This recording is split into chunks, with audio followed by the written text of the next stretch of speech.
এখানকার সবাই আমাকে চেনে। অটোর জন্য কাস্টমার কম লাগছে? অটো থাকলে কাস্টমার বেশি আসে। হ্যাঁ, কিন্তু আমরা তো অটো বন্ধ করছি কেন? সরকার অটো বন্ধ করছে হলে সবাই যদি অটোতে ভরে যায়, গ্রামে কেউ কৃষিকাজ করবে না, সব ঢাকায় অটো চালাবে, আর রাস্তাঘাটে হাঁটা যাবে না, সব অটো আর অটো। তো ওই উপকার ভালো না, এই উপকার ভালো, সেল বেশি হবে।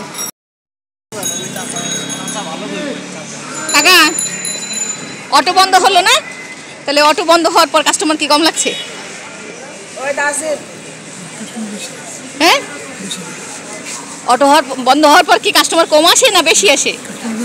বেশি আসছে। আপনার কাছে বেশি মনে হয়? এটা তো বলে কম আসে। হ্যাঁ হ্যাঁ, বেশি আসে। তো অটোর জন্য কি আসতে পারে না নাকি? অটোতে তো আমি মনে করি যখন, ও আপনার সেল বেশি হচ্ছে, এই তো। আচ্ছা, ঠিক আছে।